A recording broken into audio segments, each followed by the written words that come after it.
Good afternoon, this is Sean Golding with Golding & Golding, here to discuss the basics of how to minimize the risk of an IRS tax return audit. Unfortunately, there is no perfect way to do it. We know if you could, you would most likely dot your I's and cross your T's, keep the IRS gorilla off your back, but there's no exact way to do it. In general, if you do a solid tax return, there's not too many mistakes or inconsistencies, the chance of being audited will go down.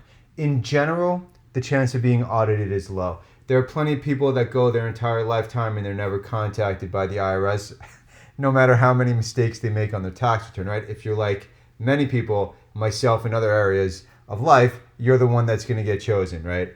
The 1 year you make the mistake on the return, you do a mistake with deductions, you just started your own business, consulting, and next thing you know, you got a letter from the IRS. So let's kind of go through what the basics are. In general, if you're self-employed, the chance of being audited is higher than if you work for W-2. Why? Because W-2 company withholds the income, right? Holds the tax, from your income. So you're not going to have that too many deductions. I mean, back in the day, especially with Schedule A, high income earners and their SALT and all that kind of stuff. But typically, when you work for somebody else, the chance of being audited is even lower, even if you're making more income. When you're self-employed, there are so many ways to get into trouble.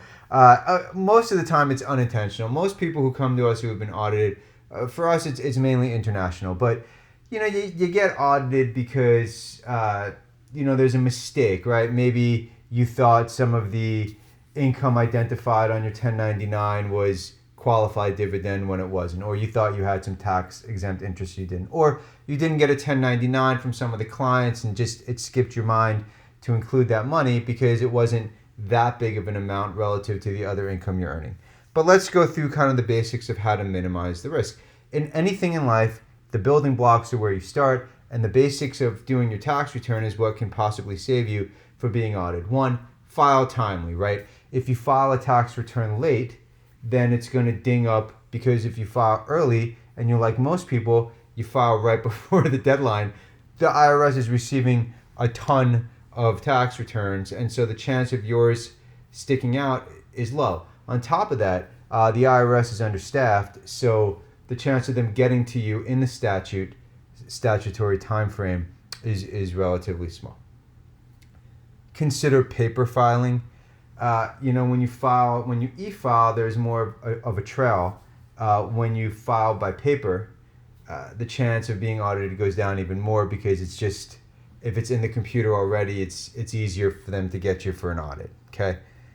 The little things: make sure you spell your name right and match it with the Social Security number. It's not fair for a lot of our clients who come here from another country and the names don't necessarily match up, or USCIS has a different name than what's on the Social Security card, which is different than what's on the tax return. Easy ways to get audited, right? And then that delves into a further audit, and it makes it more complicated. The ordering of the social, I can't tell you the number of times people come to us and they go, man, they're saying we owe $50,000, and you look at it and it's just because the taxpayer who's normally listed first in a married filing joint or domestic partnership situation is reversed in the current year, and so the money is applied to a different tax return Social Security number, and it just causes unnecessary mayhem. If you have an installment agreement, try to continue filing it timely. Make the payments. If you can't, follow up with the IRS and see if you can renegotiate it. See if there's something you could do to put it on hold, non-collection status, things of that nature. Here at Golding & Golding, we focus primarily on international tax. So for us, a lot of the issues that come in are a mismatch between FATCA reporting and the Form 8938. FATCA is the Foreign Account Tax Compliance Act. More than 110 countries, 300,000 foreign financial institutions report U.S. account holders to the U.S. government. If your Form 8938, which is used to report FATCA assets, is inaccurate, then it could cause a mismatch at the IRS, which could cause oftentimes a soft letter reminding you to get into compliance, or it could result in an audit. If you're a high net income earner and you have significant amounts of foreign tax credits, especially if it's over $50,000, then make sure that you have documentation to substantiate you've made the payments. Foreign tax credits that exceed $50,000 almost always go to the exam unit, and it results in an audit. If you get audited for that and you're able to just knock it out and say, here, this is the money I paid, here's the stamped document, then that pretty much cuts it off. When you start not having that information readily available, it could lead to more questions and a further deeper audit. If you're claiming the foreign earned income exclusion, make sure you qualify.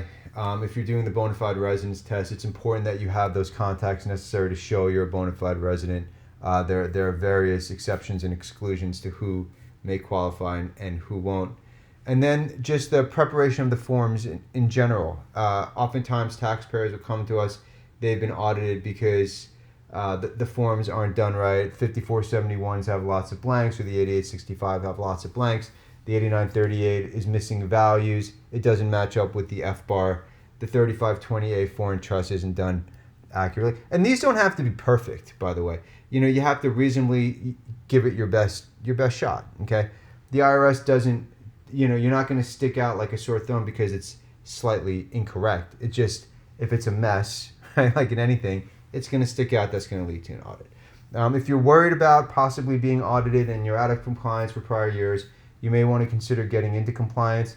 There's various offshore domestic voluntary disclosure programs available. There's VDP, which is the voluntary disclosure program, streamlined procedure, the domestic and foreign, and then there's also delinquency procedures and reasonable cause. We have lots of free information available on our website. You can always reach out and schedule a reduced fee initial consultation if you think it's appropriate. Again, my name is Sean Golding with Golding & Golding. Thank you for your time. Enjoy the rest of your day.